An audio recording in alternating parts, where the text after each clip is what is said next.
And then it would go kind of like, and I feel myself weightless, and then open my eyes and I'm out of my body. When the Anunnaki genetically engineered or modified humans, their Easter egg was that essentially God is within you. The pharaohs at the time, being extraterrestrial beings, came down with a technology, electromagnetic pulsation and electromagnetic laser pulsation. Now, we see these things as very physical technology, and it is, but they used it connected to the spirit world, connected to consciousness, connected to awareness. They were able to do things like, make massive boulders levitate. When you astral project or have an out-of-body experience, that's your indigo ray body. We are in a remembrance of these innate technology. And a big thing that's brought up in the Pyramid Code document is all about how these staffs work. And it spoke about two specifically for healing purposes and helped with levitation.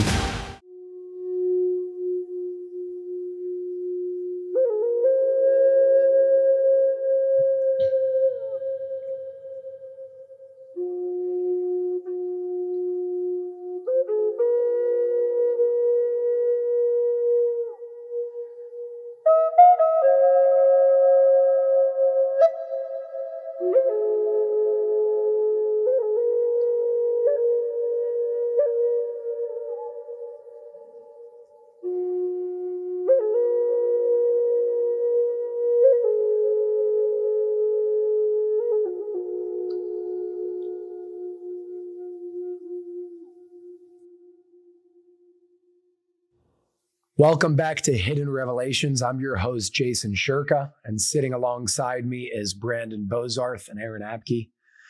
Today's episode is all about spiritual technology, really reframing our understanding and our idea of technology in the first place. Because in today's day, we're really used to the fact of calling technology an iPhone, a computer, anything with a battery, some form of man-made artificial technology that we've so-called created and harnessed, and really things with wires and screens. And the question we're going to ask ourselves and in part answer in this episode is that the only form of technology that exists? Is there a deeper, more foundational form of technology that maybe can harness a vacuum of energy and eternal and infinite energy that's not necessarily artificially made or man-made?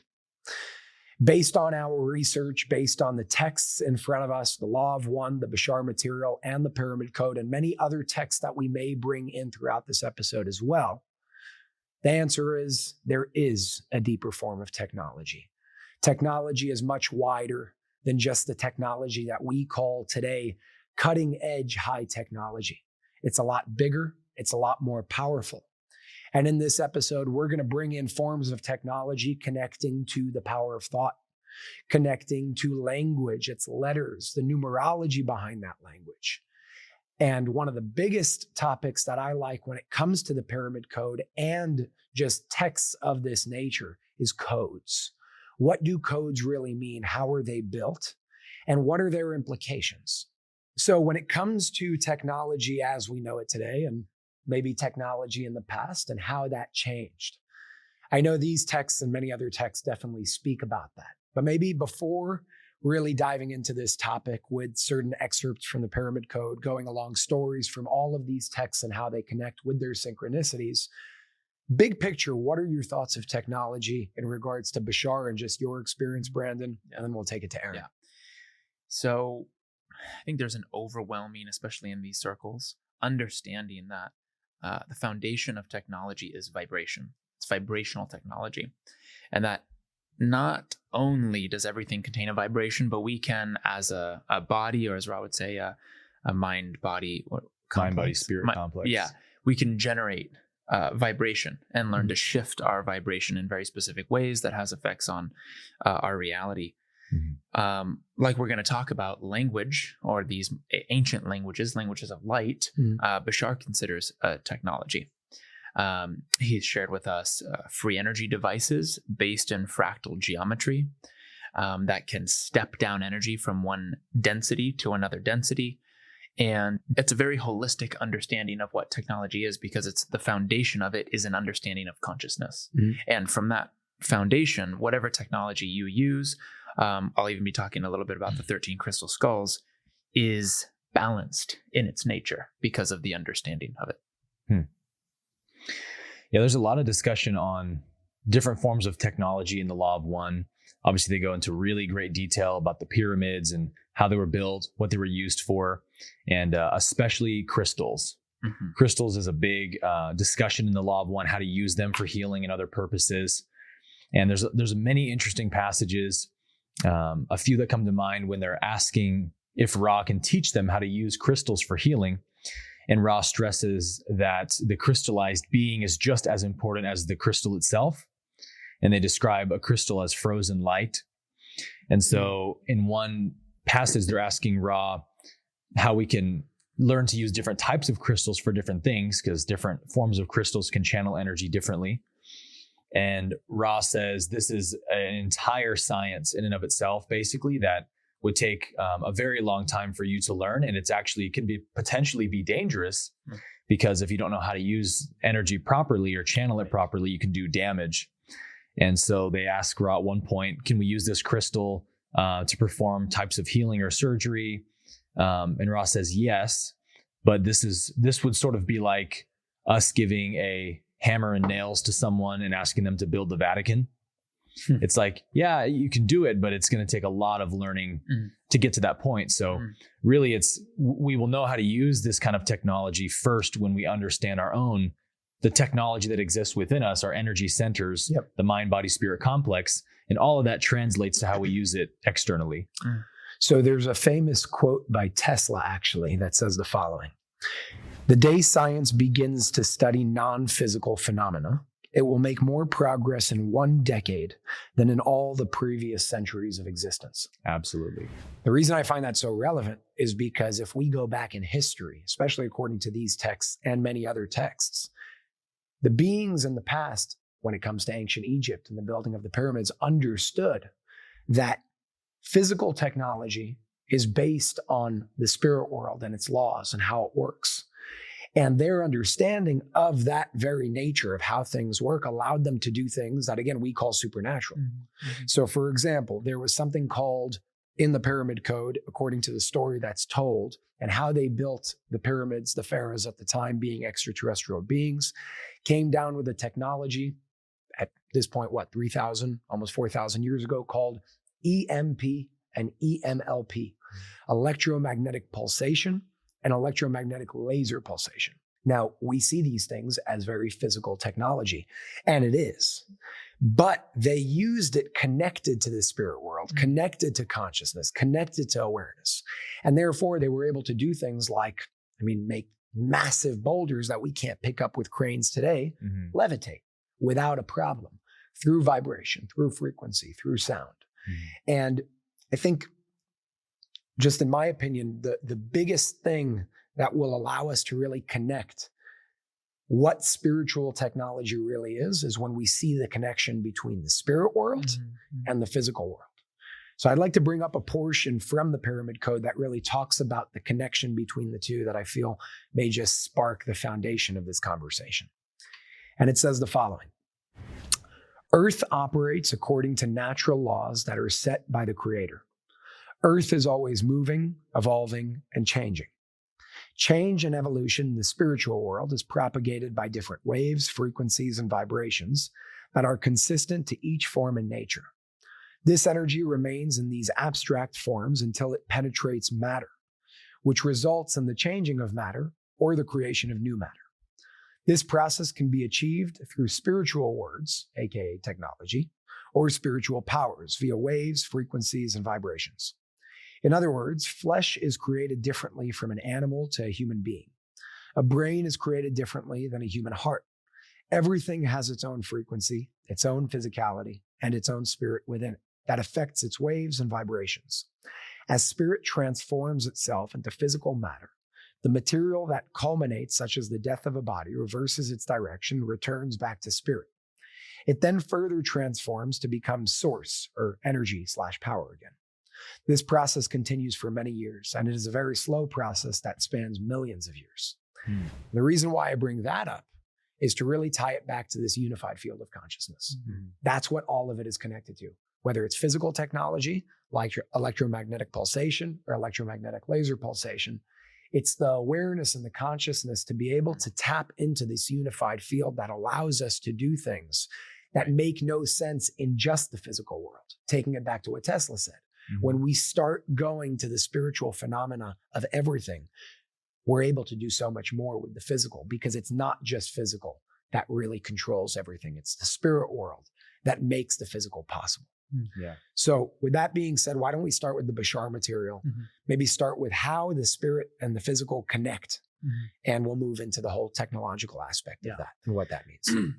So when you were saying they all have different vibrations and frequencies, Bashar's race is at a place in their evolution where they can interact with you and see your entire being as code. They call it a language.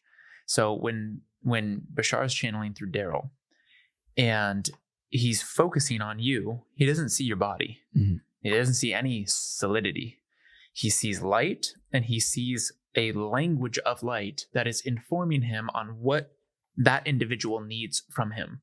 And it is informed by the higher mind of that individual. So with that in mind, they're able to, in a sense, understand and perceive, let's say, a stone, and know the equation of the stone.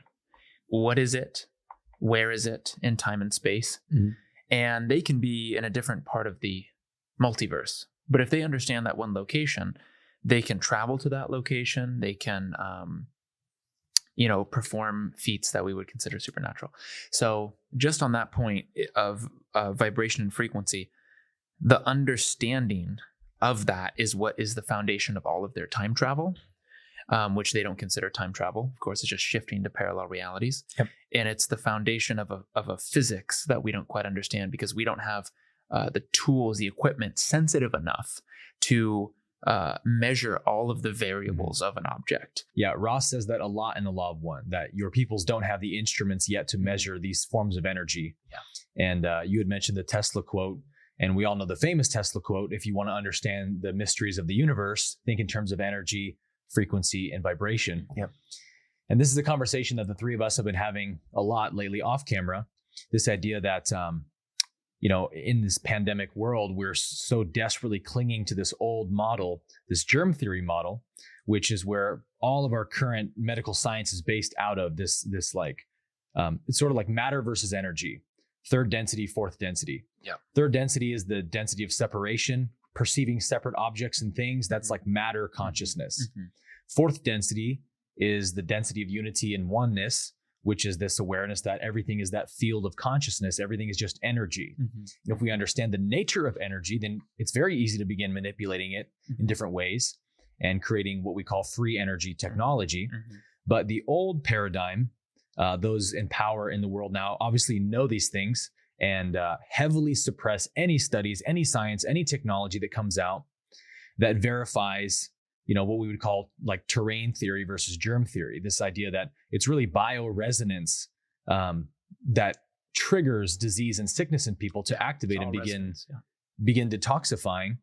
And we have this model now, which we know has always been disproven, germ theory. In every study ever done, it's not only not been able to prove it, every study done has wound up disproving germ theory. The idea that a pathogenic disease-causing agent jumps from my body into your body and just wreaks havoc. And, I'm a sick person, you're a healthy person, and I get you sick. That's a very disempowering belief. Bioresonance says, if you are in a state of toxicity similar to mine, and my body's in a state of detoxifying, our bioresonance will communicate and say, hey, I'm doing this detoxifying process that's really good for me. We're the same species. If you have this toxicity, you should do it too. And if you do, your body begins detoxifying. This is how energy communicates, right? And so our world right now is sort of like desperately clinging on to this old, outdated model, because that's where all the money is. There's no money in the empowerment of your health, your energy, your freedom belongs solely to you and nobody else. And so I think we will only see this shift happen, like Tesla talks about, where people begin to wake up to this fact, getting out of the fear victim consciousness of everything is out to get me and hurt me. And in fact, I control my energy, I control my environment, my body, my terrain, my freedom. And then we will truly be able to step into this new paradigm, this new world where we can actually study things like bioresonance that get crushed by big pharma right now because there's no money in empowering people to take charge of their health, right? Yeah. All the money is in that victim consciousness from the third density model. Absolutely. And again, back to our past episodes, it really shows a reflection of where we're at in our level of consciousness. Yeah. And just a straight up mirror Yep.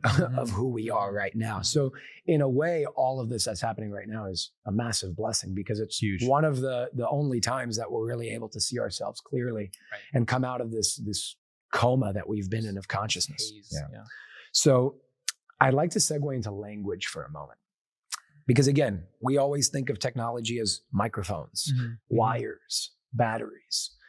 And really, based on that first quote that we gave of the spirit world connected to the physical world, speaking is creation. You know, it's taking something intangible and making it tangible. Your words, your thoughts, all of these things, as we all know, can be measured in terms of frequency and vibration. They all hold some form of resonance. The sounds that come out of our mouths that we can actually make hold a lot of power. So when it comes to specific languages, divine languages, that could be Aramaic, Hebrew, Sanskrit, those are some of the ones that come to mind right now. The difference between languages like that and a language like English, for example, is the fact that the more divine languages were built on this understanding of a very high awareness that everything's connected to everything. I would say that these languages emerged out of the awareness of the unified field of consciousness. And every letter is correlated to a number. And in Hebrew specifically, that's called gematria. So in the Pyramid Code story, the pharaohs actually used Hebrew. That's not something that's widely known. Now, Hebrew is believed to be a Jewish thing. And Hebrew actually existed before Judaism was even a religion to begin with. So the Hebrews used it before they became Jews and before they converted their so-called destiny in that way. And so did the pharaohs.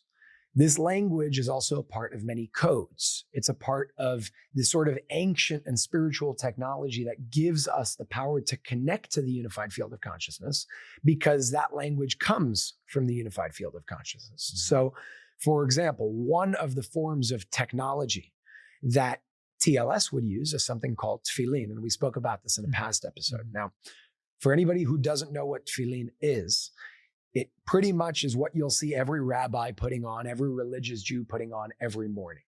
And it's believed to be this religious object. And the truth is, sure, it could be called a religious object, but it's not necessarily a religious object in and of itself. It's a spiritual object because in the boxes that go on your arm and your head is a code in the form of prayer. So there's this Hebrew letters and words that pretty much make up different numerical values that hold certain frequencies, resonance, vibrations. Now, of course, if you know that consciously and you pray with that consciously, it holds a lot more power. But somebody like Ray will use tefillin, in his case, on both arms, and you'll never see somebody putting it on both arms. You'll usually see it either on the right arm or on the left arm based on if you're a righty or a lefty. But in many cases for his work and the work of TLS, he's wearing both to do things like stop earthquakes, to do things like scan where there are certain objects that they need to cease from certain individuals or organizations.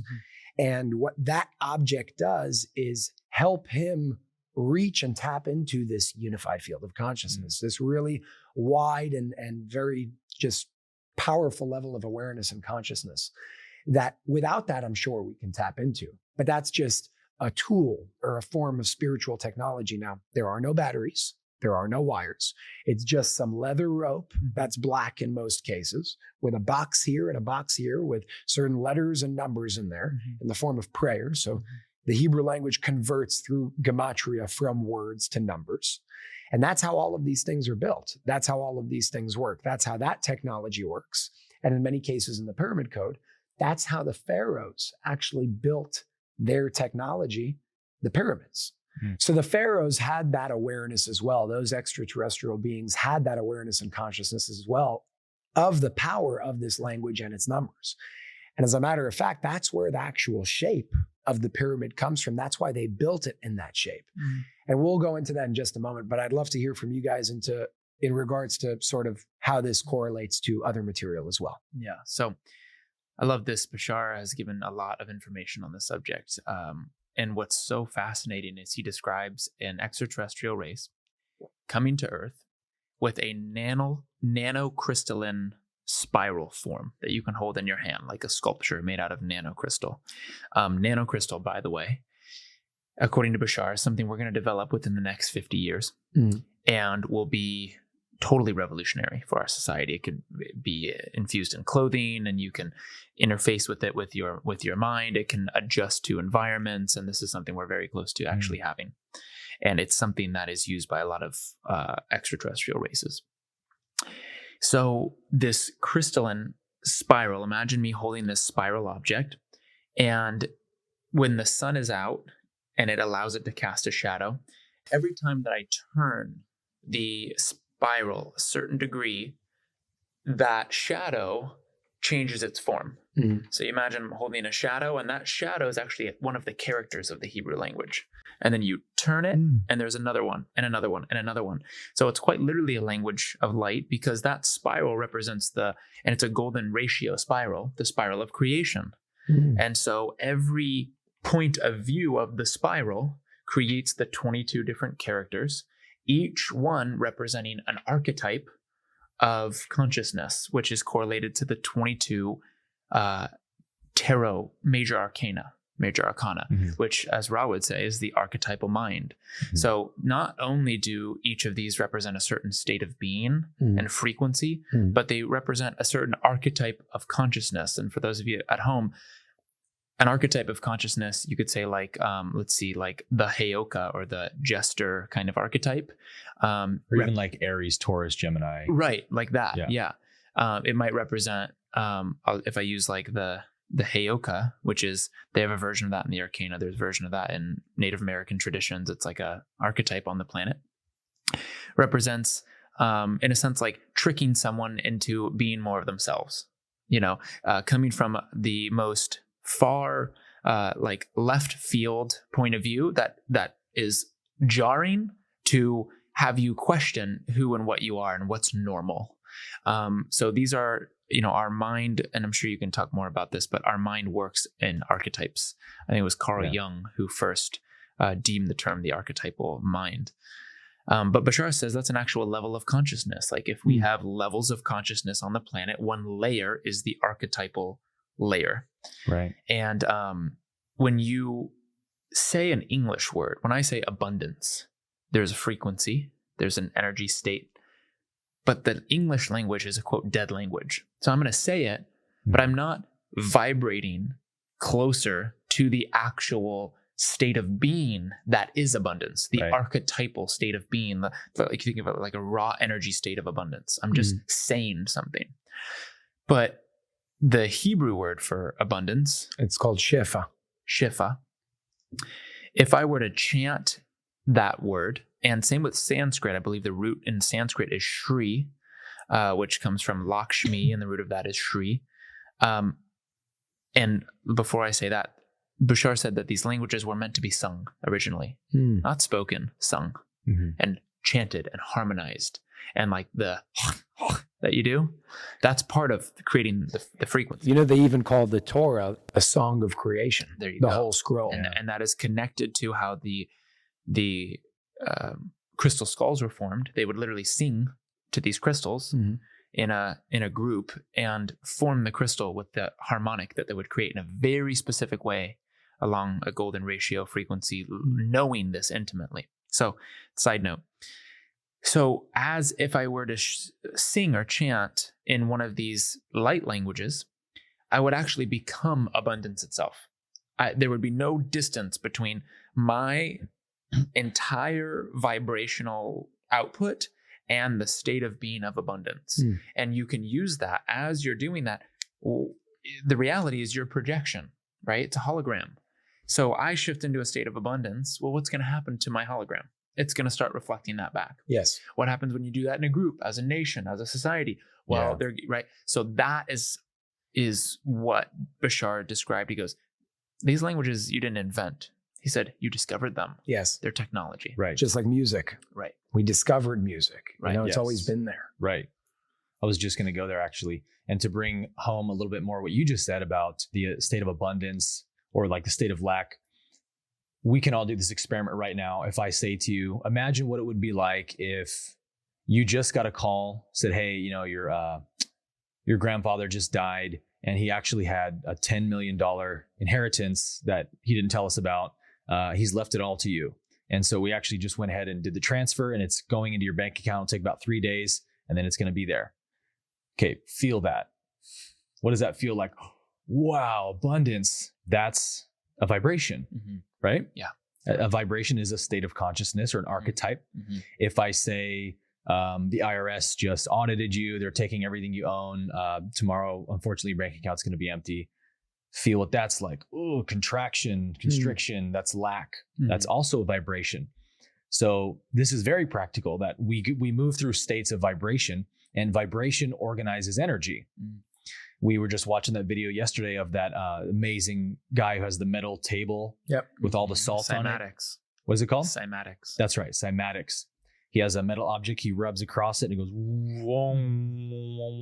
you hear the table vibrating, and the salt organizes into these beautiful sacred geometric shapes. And he just does it like dozens of times. And that's an example of what happens to literally like the molecules, the water in our body when we move through these energy states. And so Ra, in asking about these languages, Ra says that Sanskrit and Hebrew specifically are, I believe they say, mathematical languages. So they were, like you said, discovered by ancient humans who were more based in numerology and astrology. These were kind of the sciences in ancient times. So numerologically, they discovered these sounds and vibrations according to numbers, the 22 major arcana. And so they would pronounce the letters like the numerological vibration would be. And so that creates a resonance in the body when you chant or sing or whatever. And so, yeah, these languages can actually be used as sort of codes when you really know the sounds and the harmonies. And you can create and engage into different states of consciousness through the singing and chanting. And even beyond that, Ra explains how our energy centers themselves are sort of like notes on the musical scale. And so when we're unbalanced and distorted, we're sort of like an out of tune piano, and the creator is not able to play beautiful music through us. And that beautiful music we could call the spiritual technology, abilities and powers and consciousness to interface with things like we've been discussing. And so Ra says in the balanced entity, the energy centers of the mind, body, spirit complex lie waiting for the creator to pluck harmony. I love that. 2 things. Number 1, in the Baraka process, or the initiation process we were speaking about, one of the things that everybody must know to complete initiation is something called AST sciences, A-S-T. This is directly from the Pyramid Code. They must know astrology and they must know astronomy. That's part of their initiation process, just to amplify the importance of that in regards to what you just said.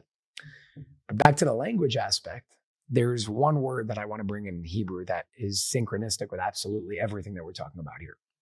And it's the word that translates into the word life in English. In Hebrew, the word life is chai, 2 letters, chet and yud. Chet represents the number 8, according to the alphanumeric code they call gematria. Yud represents the number 10, according to gematria. Now, in gematria, you take the letters and you add them up to get the sum of the word. The sum of the word chai, life, is 18. Now I want to read you this part from the Pyramid Code to show you an incredible connection to how much they actually knew back then. I don't believe this is any coincidence. Although different parts of the body operate at different frequencies, the general frequency of the entire body as a whole is 7.83 hertz. That also is the standard for the Schumann resonance, 7.83 hertz of Earth. It's interesting that the Earth also works on a general frequency of 7.83 hertz, which symbolizes life. You take 7 plus 8 plus 3, and you get 18, which symbolizes life in Hebrew through the connection of its letters in the Hebrew alphabet. I highly doubt this to be a coincidence. Our bodies are electrical systems, and our neural system acts as the wires that conduct electricity. This electricity vibrates throughout the body with the help of the water, which is about 70% of the body. It is important to note that the earth is also comprised of 70% water, just like the human body. I highly doubt this to be a coincidence as well. Water vibrates at the frequency of 100 terahertz, which symbolizes the one. 1 plus 0 plus 0 equals 1, which symbolizes oneness. That rules everything and anything. The sun operates at the frequency of 5.9642 gigahertz. You take 5 plus 9 plus 6 plus 4 plus 2, it will give you 26. 26, by the way, in Hebrew, the word for God that nobody knows how to pronounce, by the way, is represented by 4 letters, Yud, He, Vav, He. We could say that's called Yehovah, but nobody knows which is Jehovah, by the way. Right. If you take those 4 letters and you add them up, you get 26. So now 26 represents the sort of resonance of God. When you take 2 and 6, you get 8, which now goes to infinity, eternal, infinite. And I just found that to be just some of the synchronicities in terms of how powerful the language is and what it actually connects to, from not just the word, the meaning of the word, but the number in and of itself connected to like every basic form of creation, what gives us life, like the sun, like water, like the concept, the reality, the consciousness and the awareness of God, and life. And how that connects to Schumann's resonance, the resonance of the human body, it's all connected. And that's just like the foundation surface of it all. You know, so I'm no expert in the Hebrew language, but just from the little digging that I've done, that being one of the divine languages, there's so many connections. And that's why it's a form of technology, because just speaking, like you said, Brandon, in resonance with the actual resonance of creation, when you align the word to the true resonance of what it's creating, you can create that much faster. You know, and that's why I see it, and many see it as a form of spiritual technology. I was driving and I just learned about the power of these words. I think I was chanting in Sanskrit, which is another language of light. And I was just, okay, let's do this chanting thing. What's this all about? I'm chanting. And I'm not noticing too much, but I'm not really stopping to notice anything. I get out of the car and I stumble, I almost fall over. It was like I was spiritually drunk in the best way ever. It was like, whoa, oh my God. I was in such an altered state. I went inside. I sat in meditation for 90 minutes in stillness. And that was the moment where I was like, wow, this is very powerful. Now, this document is called the Pyramid Code. And you've told us that in this document that Ray has written are embedded some of these Hebraic codes, language codes, that, if understood and known, give you certain abilities in consciousness to do certain things. And Ray's argument was, I don't want to put this document out unless I can give the codes with it, because that's what's going to really validate it in people's mind. But eventually you or somebody convinced him, let's just go ahead and let Jason, bring the document out, and maybe later when it's necessary, we can give what the codes are. But can you explain a little bit about what those codes are and how they're actually accessed or read in this text? Sure. So I've never been given the codes, so I can only talk on sort of the experiences that I've had with how I've seen certain things read. And maybe we can try and come down to our own form of a conclusion. Hypothesis. Yeah, something, just a thought at least. So again, I don't have the codes, but to my knowledge, the code in the Pyramid Code, the code in the Bible, the code in Rays of Light, and I'm sure many other texts that I'm just not aware of that are encrypted with a code. When you have that code, it will allow you to, let's say in the Pyramid Code document, 31 pages in Hebrew, you'll be able to extract about 1,000 pages of information once you have that code. Now, how that works, I'm not 100% sure. But what I can tell you is when I was seeing it being typed, because it was originally handwritten, then it was being typed, and then that whole thing. And when I was seeing it being typed, there were multiple situations where Ray made sure, no, the yud has to go here. There has to be an extra yud in this word in Hebrew. They're one of the letters. No, this line, you have to click enter. This line has to be down here. No, this line has to be over here. No, this line can only have this many words. So I don't know exactly what the code is, but I do know that it has something to do with the letters, gematria as a whole, and for an absolute fact, the dates all of the dates that are given in the Pyramid Code document, and Ray actually says this very openly, and I believe it's in the Pyramid Code document as well. He said, all the dates that I've listed having to do with dates in history in the Pyramid Code were not just because he wanted to give you a date. Those dates will be very relevant, he says, in regards to the code of rays of light. Now, again, I'm just giving you everything that I do know, but I don't know what the code is. What I do know is when we have the code, it will allow us to expand, significantly in our level of awareness and consciousness. With that, a lot of harm can be done if it goes into the wrong hands. And I believe that's why TLS doesn't want to release those codes right here, right now. I was just going to ask you that. Now, Ray says, listen, I'll put out everything. I'll reveal my identity. I'll do the whole thing. Let me put out the codes because the proof exists in the code. TLS says no. And that's where the whole sort of debate and argument sort of came in. And now we're coming down to compromises because, listen, even without the codes, this information is valuable. And just based on the past 3 years of disclosure that I've gone through and my little process that I'm going through on an individual level, I agree with TLS. I don't know exactly what the codes will do when we have them.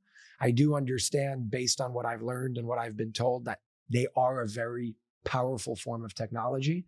And just based on the people that are in the world right now with the people that are in power, look what's happening. Imagine they had that power in their hands. It will be a repeat of ancient Egypt all over again. And we just don't need that. Right. So the codes, for them to work, one has to be aware of them, conscious. Yes. They have to understand them. Yes, but I do believe that just by reading the document, there's some form of subconscious transmission. And is that what you felt personally? Yes.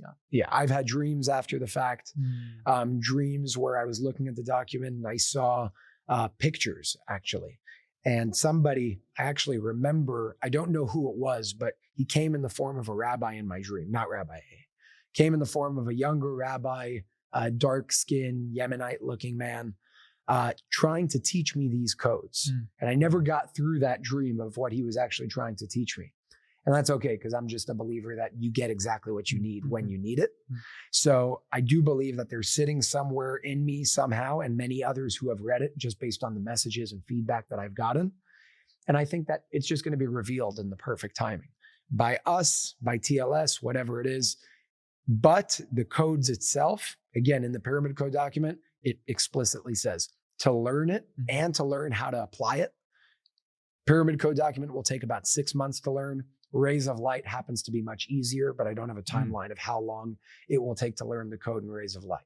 What I can tell you is there are some times where Ray will read the book sideways, upside down, turn his head like this. I don't know what that means. I don't know what he's doing, but it's all a part of the code. You said codes inside you. DNA. Yeah. Tell me about that. I don't know much about it. I know as much as you probably know, if not less. What about Gregg Braden? There we go. Yeah, so we can actually look at DNA as a form of a code and how certain codes are embedded within us sort of eternally, divinely. DNA is the code that makes you look how you look. Absolutely. And if you can manipulate that code, you can change so much. Right. For the better, for the worse, based on your intentions. But Gregg Braden actually brings this up in connection to these divine languages like Sanskrit, cuneiform, I believe, Aramaic, and Hebrew. And he talks about this book called Sefer HaYetzirah, which if you translate that into Hebrew, or into English actually, that would mean the book of creation. And nobody actually knows who wrote Sefer HaYetzirah, but it's believed that Abraham wrote this book, and it was sort of like a download of codes. It's only about 1,000 lines, nothing crazy. But Gregg Braden actually gives a perfect and incredible example and explanation into how Sefer HaYetzirah actually shows us how there are codes embedded in our DNA. So there's a video I want to show everybody. Check this out.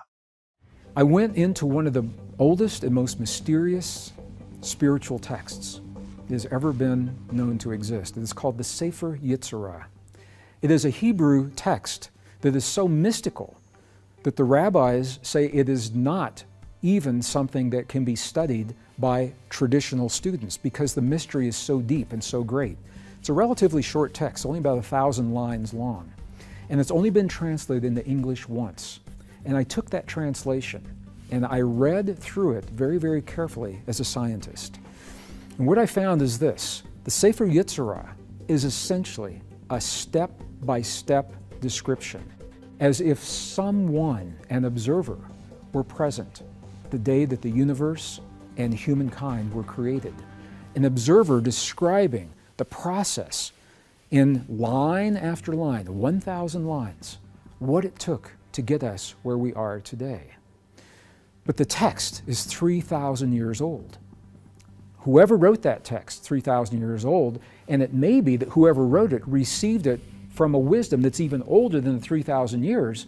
Whoever it is that put that text together, they didn't know what we know today. They didn't know about science. They didn't know about the periodic table of elements. So I began to interpret the text through the eyes of a scientist. And when the text began talking about the elements of the earth and of the wind and of the sun, I asked myself, if I were writing this text today, are those the words that I would use? And my answer was probably not. As a scientist, when I talk about the sun, rather than calling it the sun, I would refer to the most dominant element in the sun, which is hydrogen. When I talk about the air, the wind, I would refer to the most dominant element, which is oxygen. And I began to look at these overlaps. Well, there's another great mystery when it comes to the languages of our past. Scientists know this, linguists know this very well. Every language, every single alphabet that has ever been known to exist, bar none, cuneiform, Arabic, Hebrew, Sanskrit, every Greek, every alphabet that's ever been created, has always had a mysterious number linked to the letter that it represents. No one knows for sure where those numbers came from. The numbers never change. They are a constant. So the numbers that are linked to the letters of ancient alphabets, they allow us to think of those alphabets mathematically. So here's what I did as a scientist. I compared the ancient text 3,000 years old and the elements that it describes that make us with the elements of the periodic table.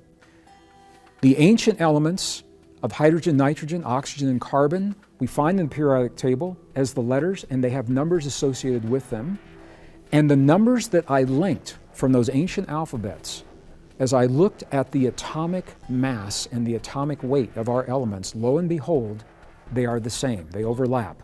The atomic mass of hydrogen links precisely with very specific letters in ancient Hebrew, Arabic, and Sanskrit. The atomic mass for oxygen links precisely with letters in those ancient alphabets. So here's what I did. I replaced the letters in the ancient text with the elements of the periodic table. And when I did that and applied it to DNA, because DNA is made of hydrogen, nitrogen, oxygen, and carbon in different combinations. When I took the ancient alphabets and I replaced the elements of the DNA with those alphabets, the DNA began to read as you read letters in a sentence in the page upon a book. Our DNA holds a message that can only be read by crossing the traditional boundaries of science and spirituality. And it helps us one more piece with this clue of our origin. Because the very first sentence, the very first line of every strand of every human DNA says exactly the same thing. And here's what it says. When we replace those letters with the periodic table and we begin reading the text, the very first sentence in every strand of DNA literally says the words, God eternal within the body. God eternal within the body. It doesn't say who God is, how that got there, or why it's there. I'm just sharing with you what happens when we marry science and spirituality. So as you can see, there are codes embedded in the very creation that we call our human body, in our DNA. And when we come to understand those codes, at least on the basic level in terms of our awareness, I would say that's the first step into getting to the point where we can receive these codes and use them on the collective level for the benefit and the greater good of humanity and life as a whole. Yeah, and Bashar talks about when the Anunnaki genetically engineered or modified humans, just like a hacker, when you hack into something and you leave a little signature, they call it an Easter egg. It's like your code name or whatever it is. That the version of that for the Anunnaki, their Easter egg was that message. Essentially, God is within you, and so that's pointing to, how powerful is that code? A society that was completely, quote, disconnected from God or projected a God out there. Just that one single code that the Anunnaki left in. My hunch, I don't know if Bashar has actually confirmed this, is that was them knowing, okay, we messed up. We need to give them a clue of who they are one day. And when they're of a certain awareness to understand the code, then they'll become aware of it. Right. You had told us a story about when Rabbi A.A. And Ray, he sort of transported Ray together from one side of the earth to the other. Yeah, and this is actually in Rays of Light, by the way.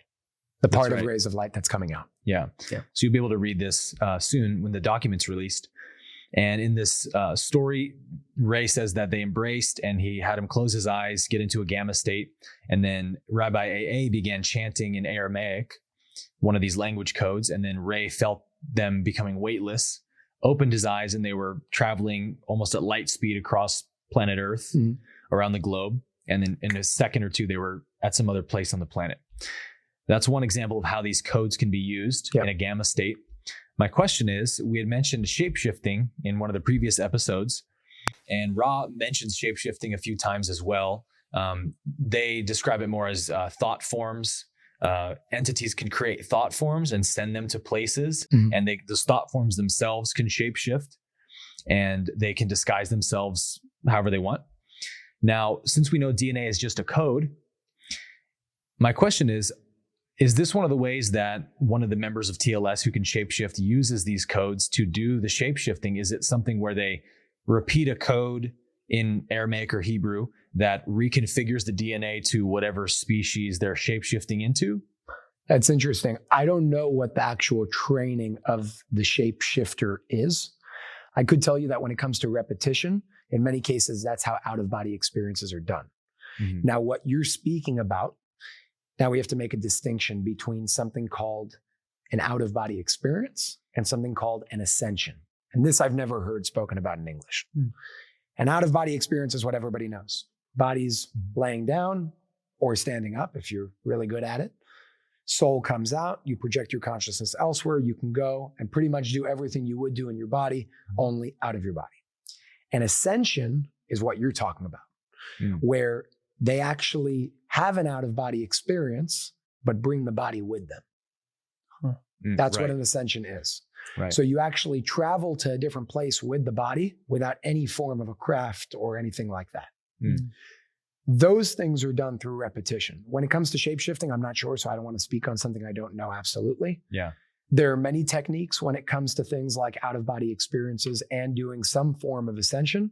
But one of the techniques, and I'm emphasizing just one of, I'm sure, many, is repetition through, in what I know, Hebrew letters, Hebrew words, or Hebrew prayers. And that's what you're referring to in that story. Right. Yeah. Interesting side note on the out-of-body experience note. One of the techniques I learned, and this is sort of common in astral projection circles, that you will develop your own methods as you practice. And the one that I stumbled upon was in that sort of lucid sleeping state where you kind of know that you're in a half awake, half asleep state. Sometimes there would be that high pitch ringing noise, almost like people with tinnitus hear, very, very high pitch. And I would hear it in my mind. And I learned that if I focused on that noise, it would get really loud very quickly, and it would turn into like a jet engine sounding noise, like absolutely overwhelming. And it took me a couple of times to sort of break through the fear of how loud that noise was, because it felt like it was going to burst my eardrums. But the forum boards I was a part of that were teaching me how to do this, they said, don't be afraid of the noise. It's just your pineal gland you're hearing. It's not going to hurt your eardrums. It's happening within your mind. Right. So I would focus on it and, to my own detriment, let it become almost You're talking about that like crazy vibration of it's scary. Literally, if you can imagine having your ear in a jet engine, it feels like the noise is going to annihilate you and you have to surrender to it. And then it would go kind of like totally silent, and I feel myself weightless, and then open my eyes and I'm out of my body. Wow. So it was like the frequency is what allowed my consciousness to transport Mhm. from seemingly one location in the body to out of the body, in above my bed or whatever. And I just find that to be an interesting correlation. Yeah. So just to add something on top of what you just said in regards to the out-of-body experience and ascension, I would say the major distinction between the two, in terms of what I've been taught at least, is the out-of-body experience is more so a localized exit from the body with the whole silver cord and all that. Whereas an ascension is a stretching of the silver cord. Just a little fun fact here of another teaching that I was given probably about a year ago.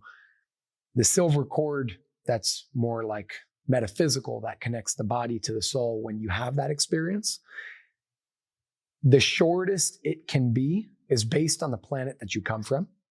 So in our case, coming from Earth, at least most of us probably come from Earth, the circumference of the planet is 24,000 miles roughly.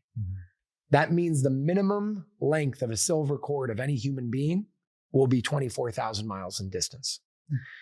Based on what you've done in past reincarnations and what you've done in this life and just the way you've grown spiritually and evolved, that cord will grow and grow and grow. So somebody like the rabbi can go galaxies away with that silver cord. That would be called an ascension, but it's the stretching of a silver cord, even though you're leaving with the body. So it's a very interesting topic that maybe we can go into another time. But I just wanted to add that on top of the whole out-of-body experience to add some more other information to that experience. Ra explains that every energy center is a body in and of itself, an energy body. So we are third density beings. So what we're seeing right now on camera is our third density or yellow ray body. But when you astral project or have an out-of-body experience, for example, I believe they say that's your indigo ray body, your pineal gland body. There's the green ray body, blue ray body. And so like a sixth density being like Ra, they would naturally have a indigo ray body. That's what they use to travel. And that's why when you astral project or lucid dream, you can travel from place to place instantly and do all these things that a sixth density ET can just do naturally, because that's the kind of body that they have.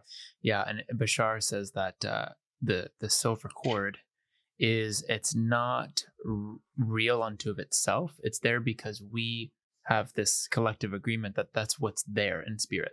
So it's like our expectation and our belief. Well, when we're a body, we have this silver cord. Or when we're in our astral form, we have this silver cord connecting to our body. So most of us manifest that. Interesting. Which is interesting. So perhaps, I don't know, this is just from the Bashar material, perhaps even the limitations of it are something we have agreed to. And maybe it is. It shows you how far an agreement can actually go, because in some cases, and this has been done in the past with individuals who I know of, where they traveled so far in their belief, I guess we can call it, is the fact that when that rips, you're gone. Yeah, they don't come back. Yeah, Bashar's described, he's like, you can't get lost. He's like, there's no such thing as getting lost. Because time and space in of itself is an illusion. So it's like, you go, oh, you're really far away. You're not far away. In reality, you're not going anywhere.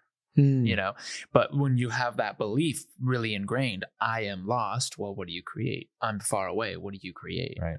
That would be the Bashar perspective. Reality is a very dense illusion. Interesting. So to close up the whole language conversation, I just want to add one more thing in regards to the pyramids and the ancient pharaohs and ancient Egyptians and how they used the shape of the pyramid in correlation to the actual Hebrew language that they were using. Again, not a Jewish language, a language that predates the religion of Judaism. So in the Pyramid Code, it says the following. The pyramid basically embodies everything that was, is, and will be. The pyramid is the connection created by man between the physical and the spiritual. Other than the stone, which is visible to the eye, a pyramid is composed of the following base components. And here it lists a few numbers in regards to its composition. 18 laser lights symbolizing life, which is represented by the number 18 in Hebrew, and the divine energy. Again, in Gematria, Chai, 18, life, that's the whole connection.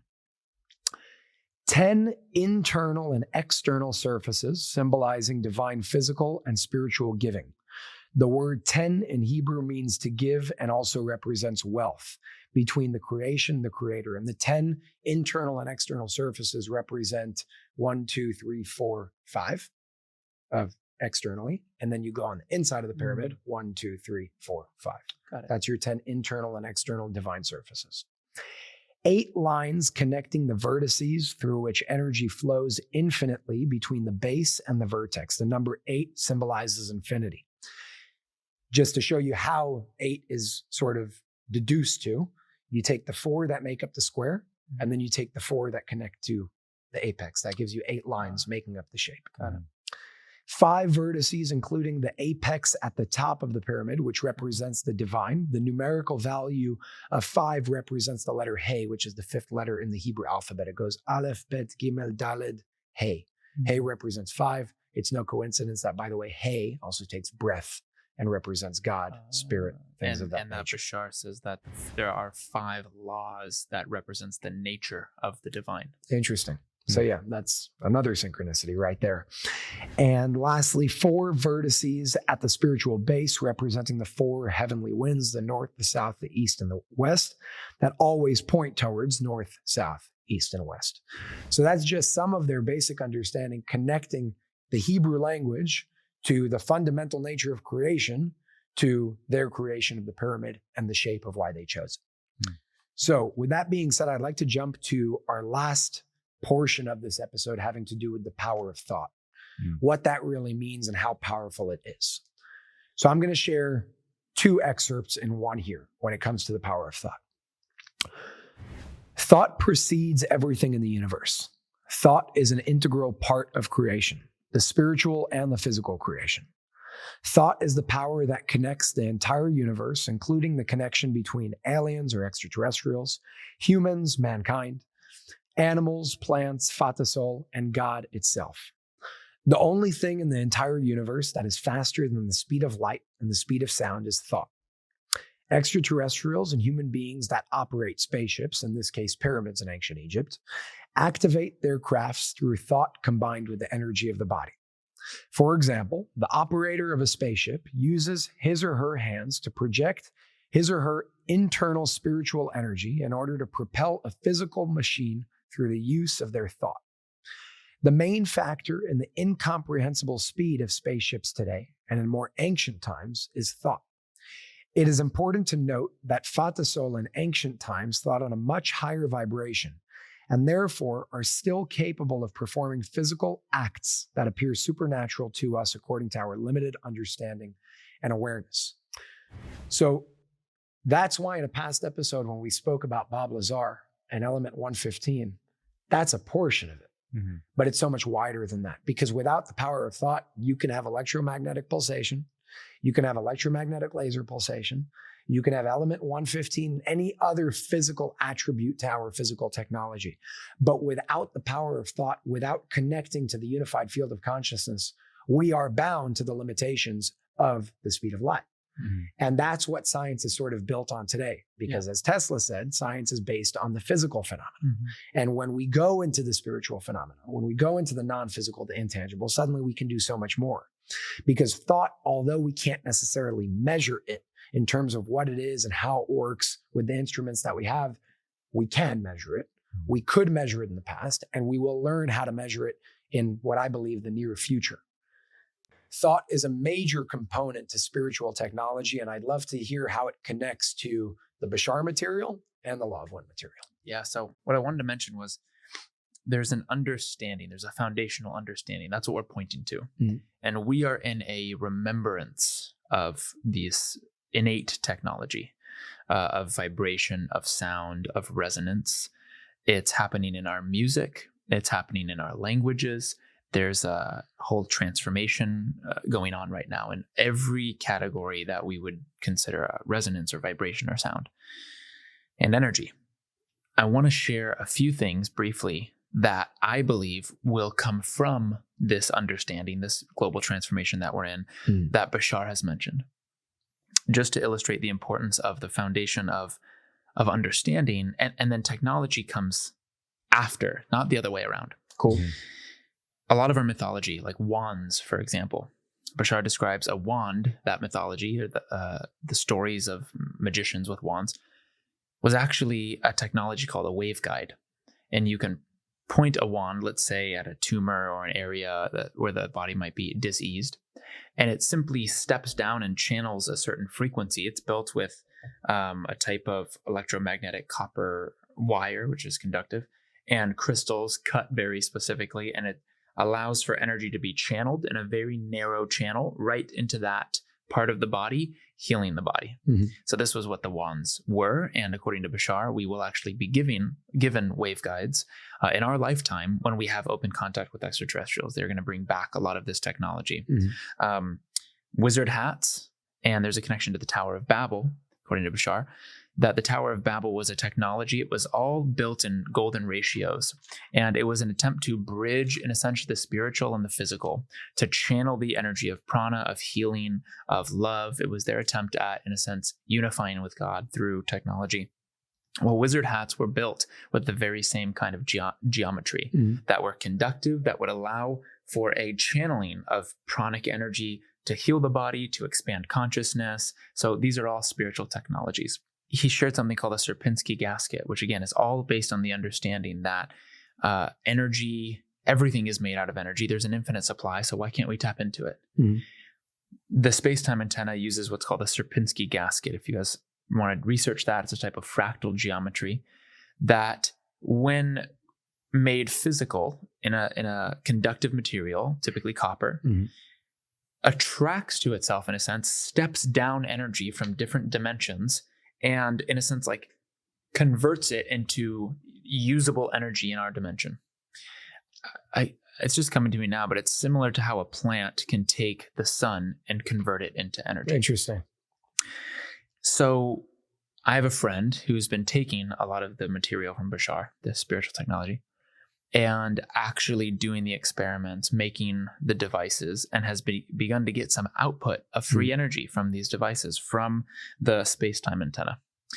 Last thing I'll say that I find very interesting is the 13 crystal skulls were formed, according to Bashar, and our modern scientists cannot explain how. There's no polishing marks. There's no the Mitchell Hedges crystal skull. On the inside of it has two dolphins hollowed out on the inside of the skull, like pictures of dolphins on the inside, and there's no drills, there's no holes to do that. So they're like, and it's on both sides of the skull. They're like, how did those dolphins get in there? Right? So we found, I think, somewhere between 5 or 8 of the original Atlantean crystal skulls.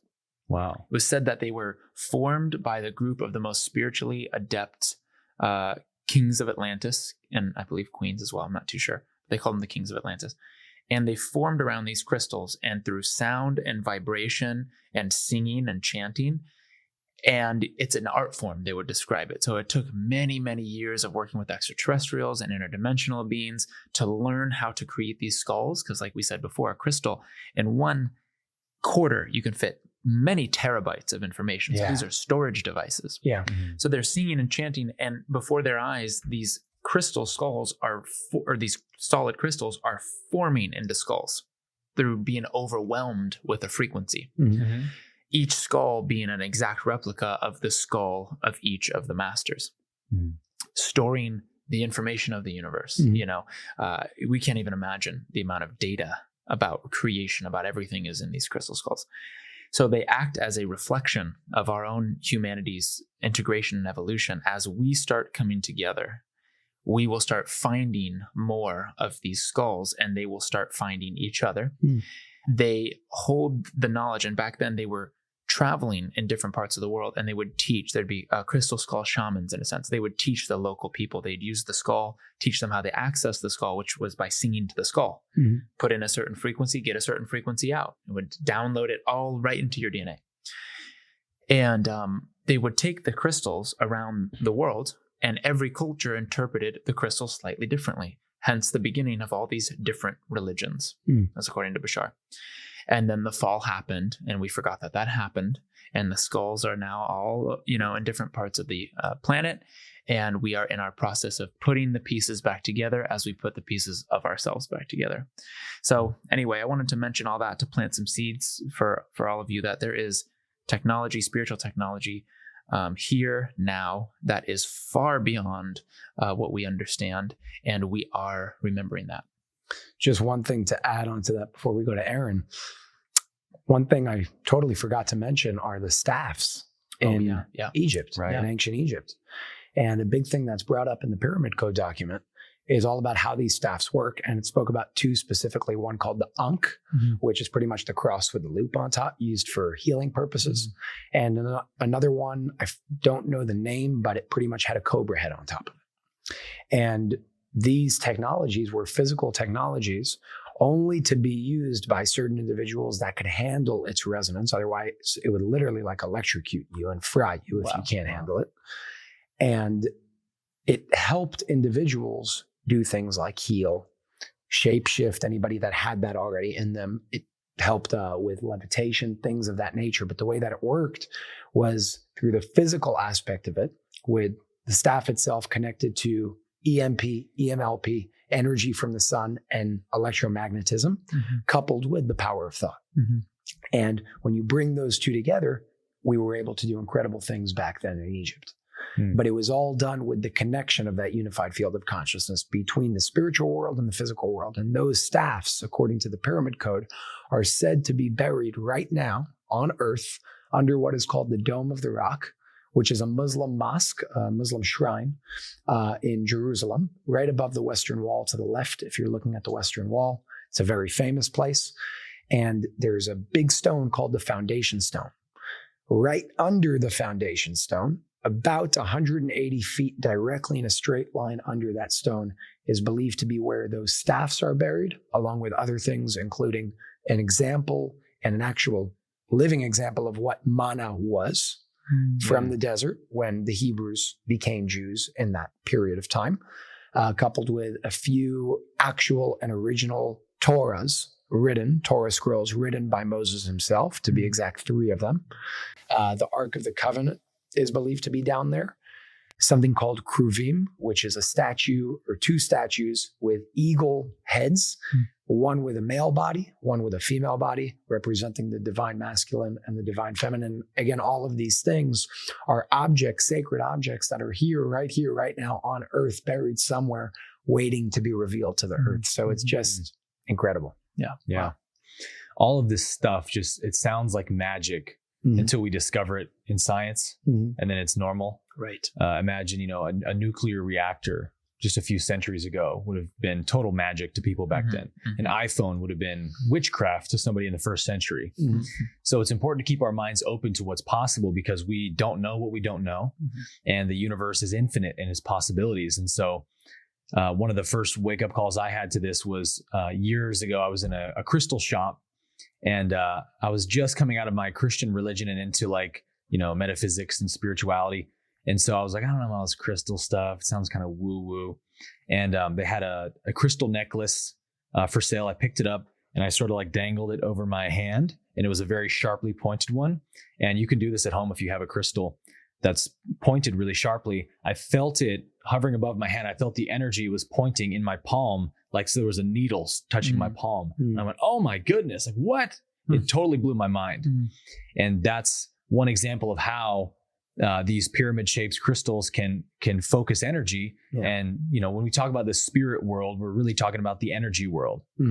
And so they ask Ra about gravity in the Law of One, and Ra says, gravity, your peoples will not understand what gravity is until they understand that it's really a manifestation of a spiritual phenomenon, which means happening in the energy world, of a spiritual kind of gravity.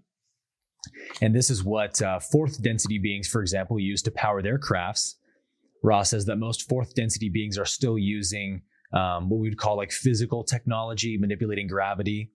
Bob Lazar describes this as well in the ship that he was working on in back engineering, that it creates a distortion in gravity in front of the craft, and the craft is sort of perpetually falling into that gravity well. And so they can just point it wherever they want and defy the speed of light, no problem, and travel very quickly. But at fifth density level and above, I think they say 70 to 80% of crafts in the universe are just powered through thought. Because like you said, thought can travel even much faster than the speed of light, almost instantaneously. And so we see examples of this in many experiments that have been done. There was the one guy who won the Nobel Prize for the isolation process, also did an experiment where he took vial of water, put a strand of DNA in it, and then another vial of water with just a bunch of nucleic acids. So all of the materials needed for DNA, shone a light on the dish that had the DNA in it. And then the next day they came in and the other dish had formed the identical strand of DNA that was in this particle. So somehow the bioresonance, there was communication happening. Another example is the famous experiment done on the sort of like a random number generator attached to a light on the ceiling. And they put a plant in one corner. And when there's no plant in the room, it just randomly generates, it shines in all directions randomly. But they noticed that when a plant was put in the room, the number generator would end up turning to the plant more often. And it was a very statistically significant effect that they were able to measure. And so we know in quantum mechanics, the observer effect tells us that when there's no observer witnessing a particle, it just remains as that field of possibility. All locations the particle could exist in are existing simultaneously. But then when somebody observes it, it collapses the wave into one of those possibilities. And we see this waveform that hits the wall turn into one point. So it begs the question, right? If we know that observing a particle or a waveform condenses it into a possibility, is it also possible that observing in a particular way or observing in a particular state of consciousness might also manipulate that particle to do specific things in accordance with the state of consciousness? This is practical science we know is true.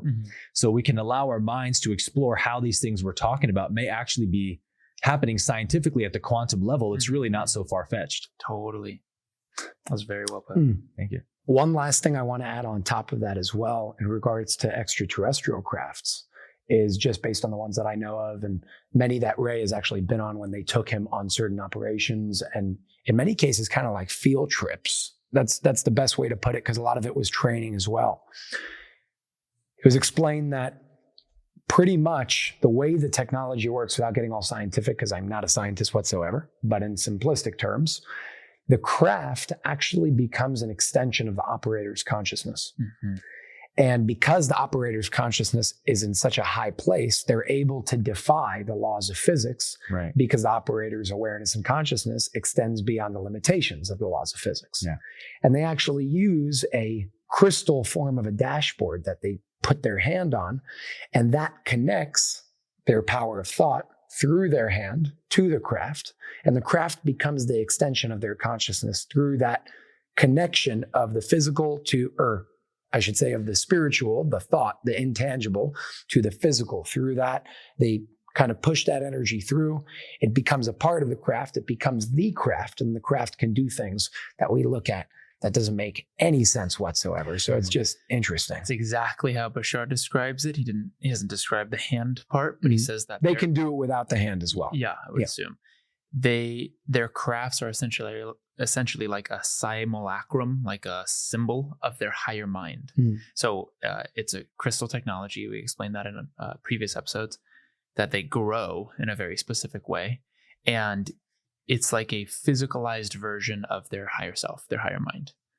I just thought that was so cool, because imagine being in something, you're like, this is the closest I can get physically to my higher mind, this epic crystalline craft that can really do anything. That's incredible. And it's connected to my thought, and no one else can operate their ships. Like they can't just go in and be like, okay, how do I turn this thing on? It's not like a plane with buttons. No, you have to really be there. It's incredible how it works. So by now it should be apparent that technology is not just a physical phenomena.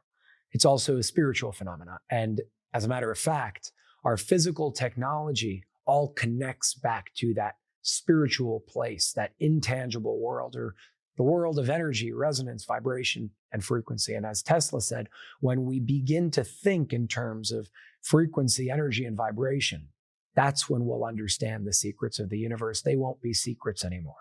So in the next episode, we'll be speaking all about the idea and the concept of proof. What is proof? Is there such thing as irrefutable and undeniable proof? And can proof exist without belief? That's going to be a big topic that we speak about in the next episode. My name is Jason Shurka, and this is Hidden Revelations. Many sources, one truth. We'll see you next time.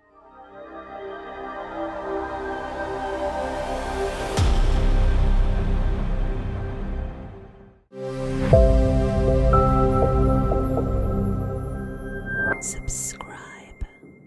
Hey, thanks for watching this video. There's so much more I'd like to dive into, but unfortunately, we can't do that here thanks to the heavy censorship efforts from big tech. If you want to explore this topic further, you can dive deep by accessing our entire uncensored library on unified.tv. There's a link in the description below this video if you want to check it out. A membership to Unified TV gives you unlimited access to hundreds of uncensored podcasts, investigative journalism, documentaries, films, and content that was once available on major streaming platforms like Netflix, but is now banned from the internet. For just $14.99 a month, which is less than $1 a day, you get access to it all.